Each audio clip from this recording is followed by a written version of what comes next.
Powerful tips para ma-attract ang babae. 8 tips. Shoutout to Dina Espanta, Mark Gallardo, and Edgar Jr. Labastida. For topic requests and shoutout requests, please like this video, subscribe, and leave a comment down below. Let's start the video. Tip number 1. Mahalin ang iyong sarili. Kapag kaya mong dalhin ang sarili mo, kapag may tiwala ka sa sarili mo, yung tipong may kumpiyansa ka kahit sino ang kausap mo, ay nagsusumigaw ang confidence mo, walang duda na mahuhulog ang isang babae sa'yo because confidence attracts women. Ito yung sinasabi nila na maski hindi gwapo, may dating, may aura. At yun na nga yung confidence na hinahanap ng mga babae. Kapag nararamdaman niya na alam mo ang halaga mo, mahuhulog at hahanga siya sa'yo. Yung tipong hindi ka nagpapaapekto sa sinasabi ng iba kasi alam mo sa sarili mo kung ano ang halaga mo. And even if hindi siya ma-attract sa'yo, rerespetuhin ka ng isang babae kesa sa yung alam na alam niya na kuhang-kuha niya ang loob mo. Mas hindi siya ma-attract sa'yo and at the same time, mas tatapak-tapakan ka pa niya. Tandaan, bago ka magmahal ng isang babae at ng ibang tao, at bago ka pumasok sa isang relasyon, ay kailangan mo munang matutunan na mahalin ang sarili mo. Bago ka magpahalaga ng ibang tao, ay kailangan mo munang pahalagahan ang iyong sarili. Tip number 1, mahalin ang iyong sarili. Tip number 2, maging kaakit-akit sa paningin niya. Maaaring magustuhan ka ng babae kung may sense kang kausap. Yung tipong nai-impress siya kasi nagpapalitan kayo ng mga ideas sa buhay. Kasi matalino ka. Kasi na-enjoy niya ang company mo. Nakakausap ka niya. Nahihingi niya ang mga opinion mo sa mga bagay-bagay. Yung tipong natutuwa kayo, nalilibang kayo at parang walang dull moment dahil hindi nyo namamalayan na matagal na pala kayong nagkakausap. May impress ang isang babae kapag nakikita niya na open ka makipag-usap. Sanay kang mag-handle ng conversation at kaya mong dalhin ang kahit na anong usapan. Minsan, maski hindi siya attracted sa'yo physically, pero kung confident ka sa sarili mo and nakikita niya sa'yo na napakatalino mo at nagustuhan niya na lagi kang kausap at kasama, kapag sinabi mo sa kanya na gusto mo siya pero kung ayaw niya sa'yo ay aalis ka sa buhay niya, marirealize niya na hindi niya kayang mabuhay nang wala ka. Dahil na-enjoy niya na yung araw-araw niyong huntahan at conversation. So, yun yung isa sa mga paraan na maging kaakit-akit. Kung hindi man sa pisikal na anyo, pwedeng maging kaakit-akit ka sa pamamagitan ng intellectual na conversation. O di kaya yung feeling niya kapag kasama ka niya. Tip number 3, dapat ay sanay ka ring makisama. Nakaka-attract din kasi sa mga babae ang lalaking sanay makisama, lalo na sa pamilya niya at sa mga malalapit na tao sa kanya tulad ng mga kaibigan niya.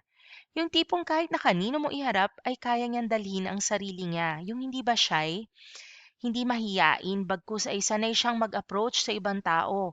May karisma, kaya niyang makipag-usap at madali siyang makibagay. Maaakit ang kahit na sinong babae sa'yo kung may sense of humor ka, kapag nakikita niya na magiliw ka sa ibang tao, nakakapagpasaya at nakakapag-joke ka sa iba. Lamang sabihin nito ay kaya mo rin siyang pasayahin. At saka na-attract siya doon kasi parang nararamdaman niya na lalawak ang mundo niya kapag ikaw ang kanyang kasama. Tip number 3, dapat sanay kang makisama. Tip number 4, iparamdam mo sa kanya na espesyal siya para sa'yo. Isa sa mga nakakapagpahulog ng loob ng mga kababaihan at kung paano mo mapapalambot ang puso nila ay sa pamamagitan ng pagtrato mo sa kanya ng maayos. Iparamdam mo sa kanya kung gaano siya ka-espesyal sa'yo. Ipakita mong consistent ka. Kung ano ka noong simula ay iparamdam mo pa rin sa kanya. Bigyan mo siya ng oras, yung kahit gaano ka kaabala, sa maghapon, ay nag-e-effort ka pa rin na kausapin siya. Maa-appreciate niya ito, lalong-lalo na kung nagsusumikap ka para magustuhan ka rin niya. Tip number 4, iparamdam mo sa kanya na espesyal siya sa'yo. Pero maganda yung nararamdaman niya na special siya sa'yo but at the same time, hindi yung kaya kanyang tapak-tapakan o na-under ka ha.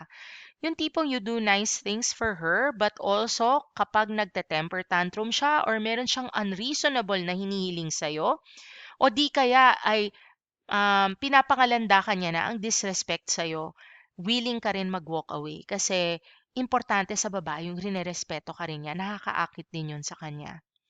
Tip number 5, kilalanin mo pa siya ng mas mabuti. Kapag nakikita ng babae na nag-e-effort kang makilala siya, yung tipong tinatanong mo siya ng mga random questions tungkol sa kanya at sa buhay niya, na kahit minsan ay parang wala namang kwenta pero nakikinig ka pa rin, nakakaakit ito sa isang babae. Mahuhulog ang loob niya kapag sanay kang makinig at ipinapakita mo sa kanya na interesado kang malaman ang lahat sa kanya. Lalong-lalo na yung malaman mo, tinatanong mo ano yung mga paborito niyang pagkain, ano yung hinahanap niya sa isang lalaki. Yun yung mga tipong questions na parang iisipin ng babae, seryoso ito sa akin. Hindi lang to playboy, yung pabola-bola lang. Kinikilala mo siya sa pamamagitan ng pagtatanong sa kanya kung ano ang kanyang hobbies o nagpapakuwento ka ng mga childhood memories at nagbabonding kayo. Yung feeling niya na nakikilala ka niya ng mas malalim at kinikilala mo siya ng mas malalim, hindi lamang dahil nagagandahan ka sa kanya. Kung maraming manliligaw ang babaeng ito, that will definitely set you apart. Tip number 5, kilalanin mo pa siya ng mas mabuti. Tip number 6, maging maalalahanin. Kapag ipinapakita mo sa kanya na concern ka sa kanya, mahuhulog at mahuhulog ang loob niya sa'yo. Yung tipong hindi ka nakalimot na magpaalala sa kanya ng mga gagawin niya sa araw-araw, o di kaya nagtatanong ka kung kumain na ba siya o nakauwi na siya. Halimbawa, ayan, sabi na nga ba kapag nakakalimutan niyang kumain, ipapaalala mo sa kanya, kung minsan medyo parang pinagsasabihan mo pa siya kapag nakakalimutan niyang kumain sa tamang oras. Kikiligin ang kahit na sino man kapag nagpapakita ka ng concern sa kanya, lalong-lalo na kung sanay siya na single siya at walang nangangamusta sa kanya. Yung kahit na sa maliit na gaya ay may pakialam ka, lalong-lalo na at tungkol sa kanya ito at para ito sa kanyang kapakanan. Actually, ito talaga yung isa sa mga hinahanap ng babae. Kaya gusto ng babae magkaroon ng boyfriend o ng karelasyon. Gusto nila yung parang maliban sa sila yung nag-aalaga, meron ding nag-aalaga sa kanila. At kaya napakalaking pogi points kung ikaw ay maalalahanin. Tip number 7, maging tapat at seryoso ka. Actually, maski gawin mo lang yung tip number 7, ahead of the pack ka na. Kung mahal mo talaga yung babaeng yan at gusto mo talaga siya, I'm pretty sure may trauma na yan sa ibang lalaki. So, this already puts you on a league of your own. Kahit naman siguro sinong tao ay ayaw sa taong sinungaling, yung tipong manloloko o babaero. Mai-inlove ang babae kung umpisa pa lang ng getting to know stage ninyo ay ipinapakita mo na seryoso ka sa kanya at wala kang tinatago. Ipinapakita mo sa kanya kung sino ka talaga. Nagpapakilala ka sa paraang hindi ka nahihiya at umaaktong natural lang. Walang halong pagpapanggap. Seryoso sa paraang hindi ka na nakikipag-usap sa iba pang babae at sa kanya lang ang focus mo. Nagiging sinsero ka sa iyong nararamdaman na wala kang balak na lokohin siya. Ano yung mga potential na senyales na seryoso ka sa kanya? Yung pinapakilala mo siya sa mga kaibigan mo. Yung kapag may nanlanding ibang babae sa'yo, sinasabi mo na, sorry, may nililigawan na akong iba. Yung pinopost mo ang mga litrato niyong dalawa sa social media at kung kayong dalawa na ay babaguhin ang iyong relationship status. So, etong mga bagay na to, napaka-basic nito pero konti lang ang mga lalaki na gumagawa nito. Tip number 8, lalaking may pangarap. Ayaw na ayaw kasi ng mga babae ang lalaking walang ambisyon.